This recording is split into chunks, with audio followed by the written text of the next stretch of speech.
What's up, everyone? It's Matt Mrozik, aka MVM397, with another work in progress project. So while I'm waiting for the metal thrusters to show up for the UC Kshatriya, this is the next project for my client, the same guy that had me build the Kshatriya and the Goof Custom I did last year. So this is the next one in line, and this is a kit he bought for me a while back, and it's something I started, oh gosh, probably 4 or 5 years ago.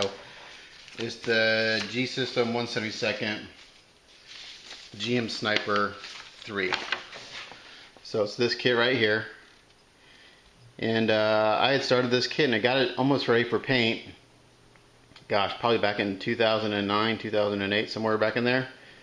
And just kind of put away and lost interest. And then when I was going through my kits, as I do every year, every couple of years, looking for stuff to sell, I decided to sell this one, and he purchased it from me and then asked me to put it on his to-do list. So I broke it out the other day, and it had been in a box. It had been in its box for a couple of years. So the first thing I did, as yesterday, I just kind of rinsed everything off with soap and water. And as you can tell, most of the pieces are primed. There's a few pieces that will need another coat of primer. This leg, for instance, is one.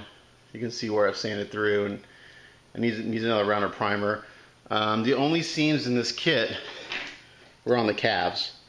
And let's see if we can get some more light over here. So you can kind of see there where I fixed that seam with some light curing putty. Then I went over with my primer, and the first round was Krylon, as I usually do. Sanded that down. I went back over it with some Mr. Surfacer and sanded that down, and now it needs another round because I've gone through. But for the most part, this kit is primed and ready to go. I'm going to go through and just double check and make sure. I'll probably hit everything real quick with some wet, dry, or some wet sanding paper like 2000 grit or even higher, just to give it a really nice finish to paint on. But everything looks really good. I did most of the cleanup years ago, so I'm just about ready to start painting on this guy. And I tell you what, this is one of G-System's older kits, and I really, really like their older kits. They're much simpler than the ones they're releasing now with the inner frames. And with it being a resin kit, you know, these kits with the resin frames are cool and all, but you're not going to sit there and repose it over and over again. It's just too heavy. It's not practical. You'll just scratch the crap out of your paint if you try to do so. I don't even repose my master grade kits because after I'm done painting everything, I don't want to scratch the paint. So it's a cool idea, but it's really not necessary. So this is one of their older kits where it is actually posable. I mean, like the knee joints work. So I had to, when I fixed the seam, I had to put the knee joint in, put the calves together, and glue it in order to fill the seam. So there'll be some masking around the knee joint, but nothing too bad. And this piece has been glued, so there'll be some masking on this kit, but nothing like the UC Kshatriya. So I asked him what he wanted for a color scheme, and he's like, well, do what you want. So since I'm really sick of green, it's not going to be green. It's not going to be this color scheme. I think I'm going to go with a desert color scheme. Kind of, you know, yellows, browns, and oranges. Maybe with some grays thrown in there just to kind of break things up. And then I'm going to do some weathering on it. He said, try your hand at weathering, you know, kind of beat it up a little bit and do that. So I'm going to get get it all nice and neat looking, and then I'll start weathering it up. I'll do some chipping and some scratches and some stuff like that. Now he does have one kind of odd request for me.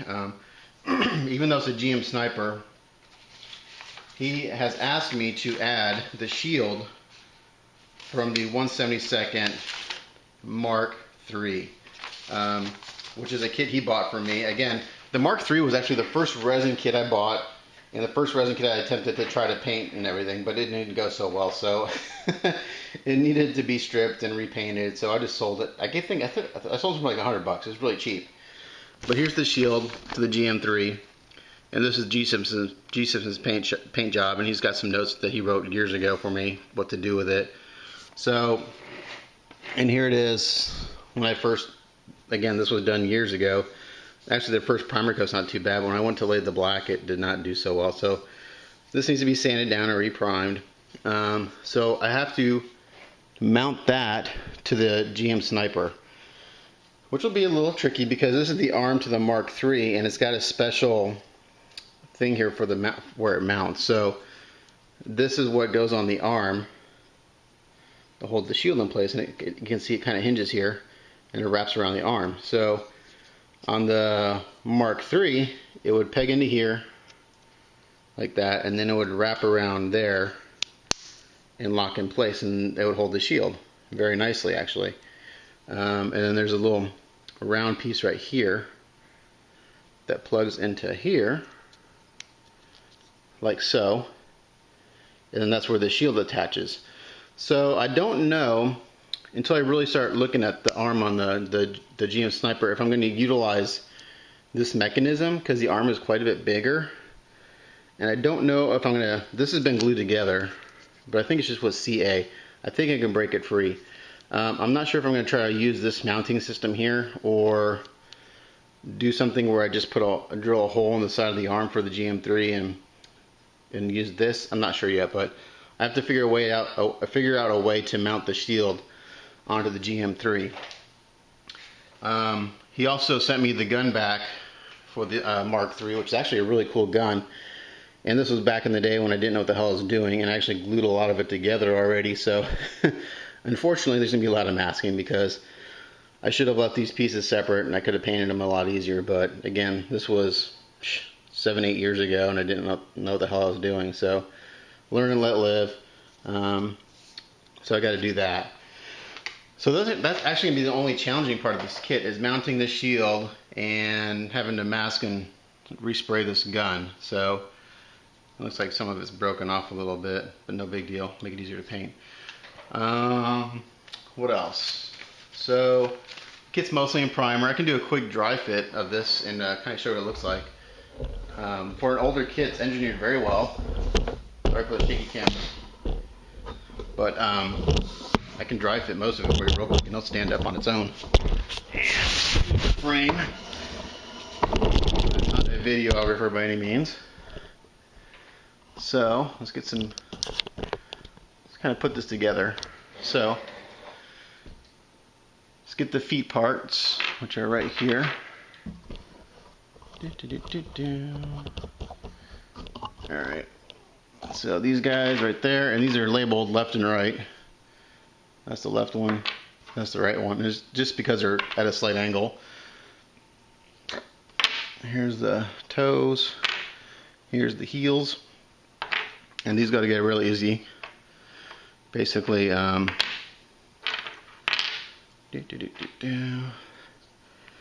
already got this pinned. Actually, you can see I've got a pin in it, pinned years ago. And let's see, that fits in there like that. And then see, I've got 2 pins sticking out right there. Those go into those holes, and that will slide in like that, and it's a very good fit. And there's the right foot. Pretty simple. Do the same thing on the left foot. I got those pins. Slide those together, and it'll fit very nicely, just like that. And there's the left foot. And there's some thrusters that go on the bottom. I'm not going to put those on because they're not pinned. I got to turn my fan on because it's hot in here, guys. Sorry. Okay, so there are the feet. Right, left. The legs are pretty simple. Like I said, I've already glued and fixed the calves on both of these, and it's looking really good. I'll probably go back through and maybe rescribe some of these panel lines. They look just a little like they got a little too much primer in them. So I got those parts. Here are the thighs right there, and these are pretty simple. This will peg into there. See, I already got a pin. It goes all the way up through the thigh and into the knee joint. So there's a pin sticking there. And here is the part that pegs into the thigh. And that will go like this, if I can get it in there. Get in there. I know it fits. I just had it all together the other day. There we go. So that goes like that. That's one of the legs. And this doesn't matter if it's left or right, to be honest. These can go either way. It goes like that. Oh, before I put that on, there's a knee armor right there. And I'll do some painting on the inside there, some detail painting that you'll never see. And this, I mean, I love these older kits because they go together so well. The fit is just really, really good. Because you're not dealing with all these teeny tiny parts. They're just, this may or may not stay on there because it's not pinned yet. This will go there. And there's a leg. We back out a little bit.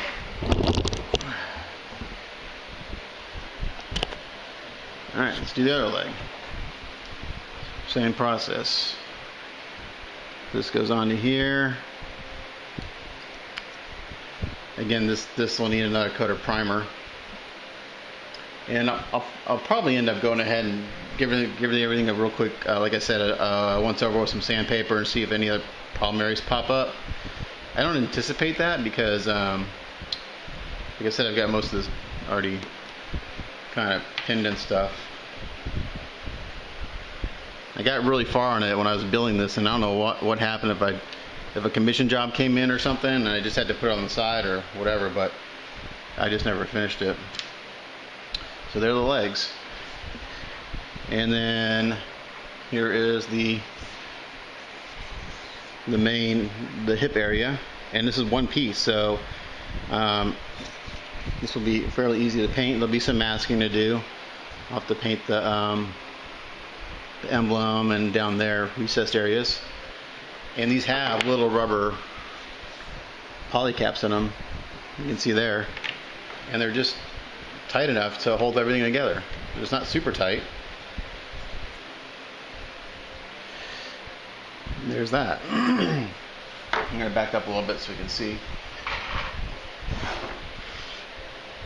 And as always, it's a good idea to kind of get your kits posed. I like to, a good idea is to kind of get your models forward on their ankles, the legs kind of raking backwards, and the pelvis parallel to whatever the surface.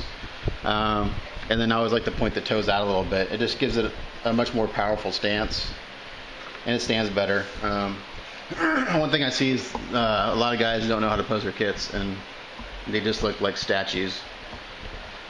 So now we're going to work on the upper part, and for that we have this, which is the torso and the upper torso, and this is one piece, and you can tell the casting is very, very good on it. If I can get in there and focused. Sorry, I lost my top shop light, so the lighting is even worse than it usually is. There it goes. But really nicely casted, good panel lines, and I, as usual, I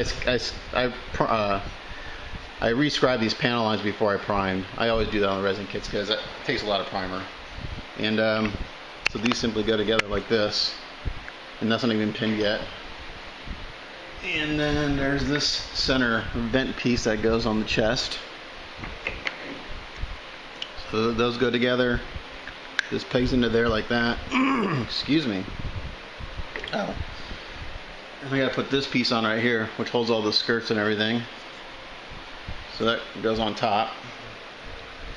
And it only fits one way, so you can't mess it up. Like that. And then this goes on top. Like that. And there he is standing.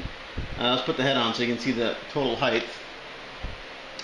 This guy's pretty good size. 1/72 scale. I'll get my tape measure out here in a second and we'll measure it.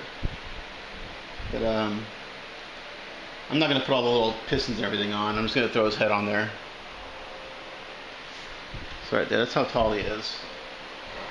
And he is... Let's see how tall he is. He's right at 10.5 inches, so decent size. And that's about right. I mean, if it was a perfect grade kit, it'd be about a foot tall. So 1/60th scale, but he's 1/72. So now let's put the arms on. And those are a little more complicated, not real complicated, but a little more.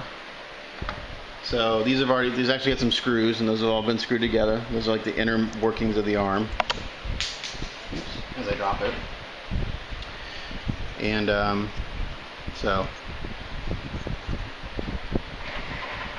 this portion right here pegs into the torso, and this is where the arm gets pinned. So let's get all those pieces going. These have a few more pieces. So we have, let me get somewhere where I can see what I'm doing. So the way this works is we got this piece here. This piece pegs into, oops, nope, that's not right. Sorry, I'm kicking the camera as I usually do. Sorry.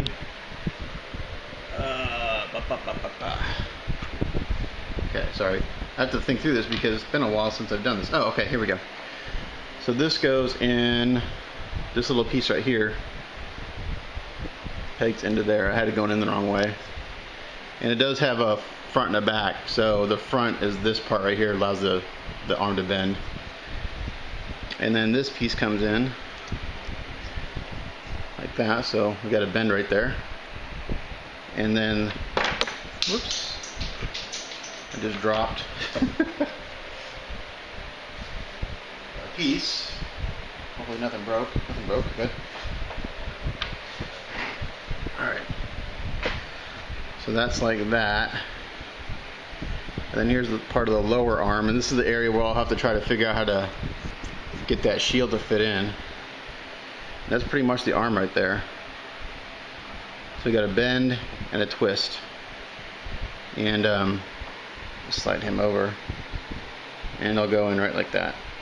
And again, there's a poly cap in the shoulder there, so I'll put a pin. I'll probably put a magnet in there also. But there's that arm.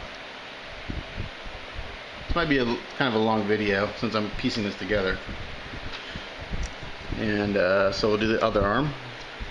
So this comes in like this, like that. This comes in like this. So get that bend again. And then this comes in like this. There's the other arm. And then it'll peg in over here. Like so.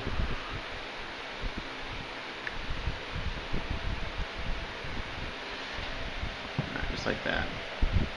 So then later, what I'll have to do is I'll have to figure out how to get the shield on here.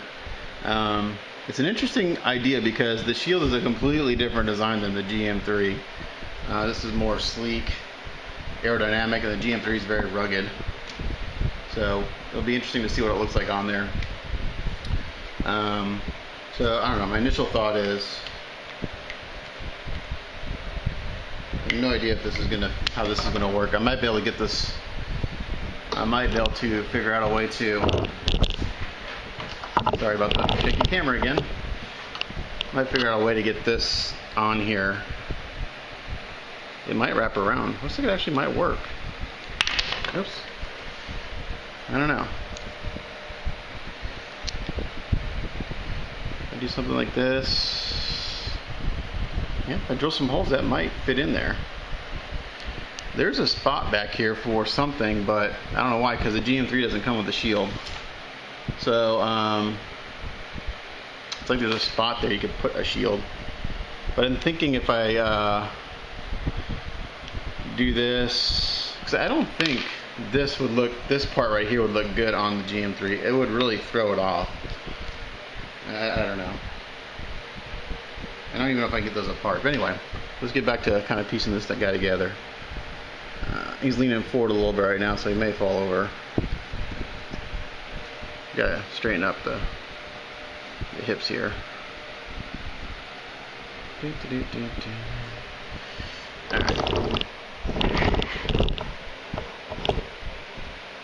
So that's kind of how he looks. We'll see how much more we can get on this before he falls over, because again, he's not really permanently pinned. And welcome to another awesome video by Matt Morozic, where I drop things, never prepared, and the camera angles suck. Put the backpack on. Again, we'll put a magnet on that. This is a really cool design. I really like it.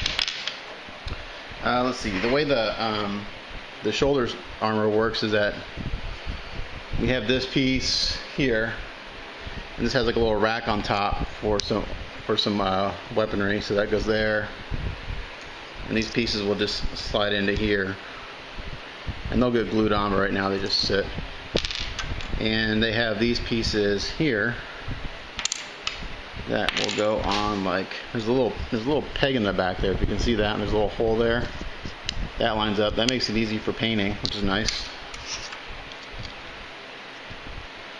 And again, I'll go in and I'll paint all this inner detail and I'll mask that off. So a little bit of masking.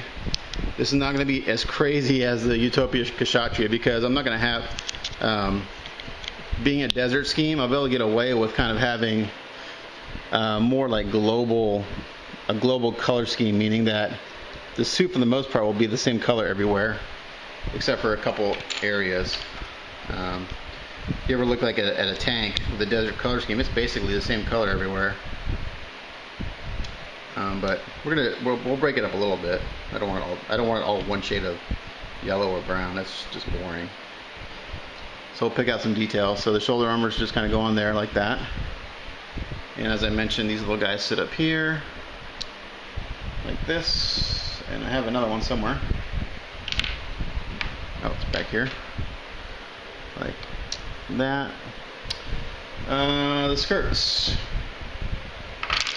So we got the front skirts right here. He's got a nice raised detail right there. Those will get painted something different. And there's some I actually drilled through when I first built this kit. You can see through there where I drilled through a little bit, so I need a little putty work on that, unfortunately. And I don't know why I was putting a pin there, because you really don't need a pin on this. It stays on pretty good without it. So that goes like that. This comes in here like this. And I may put a magnet in those. I don't know. He's leaning. Now he's kind of. So I'm messing with him. He's kind of wanting to lean forward there too much. And the more I paint, the better the joints will be, because the paint buildup kind of gives it some stiffness in the joints. Let's see the side skirts. There's two different side skirts. This is one side, and this is the other side. So this has some little armaments that go on the side. So these little guys right here, and they peg in, and they only fit one way. See if I get in frame for you. Probably paint those red or something. So like I guess those are bullets. And then those go on the side. I may not be able to get these in without knocking this thing over, but we're gonna try.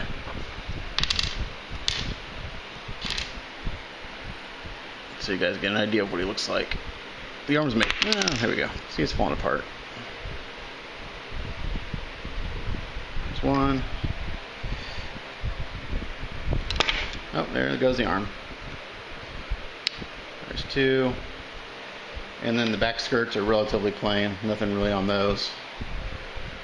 And he's leaning forward again. So we're going to bring him back on his ankles.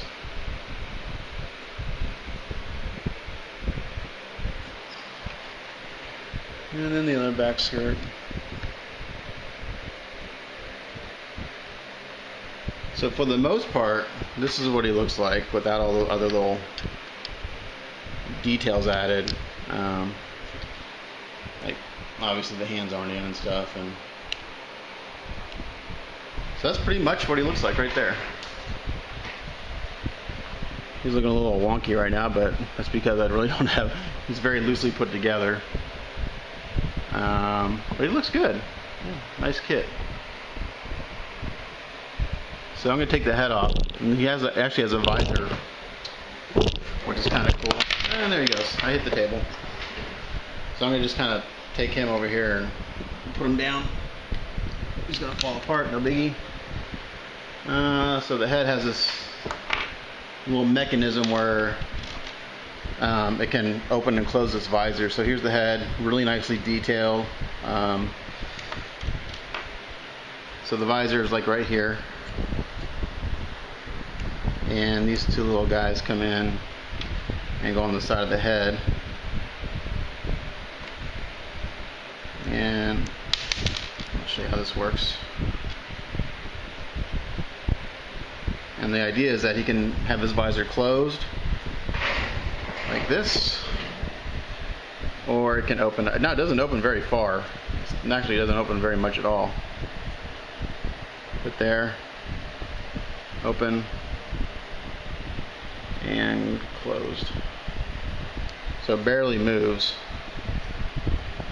So I'm thinking if I put a couple magnets in the side here where these pieces move, and then you can open it. So it's closed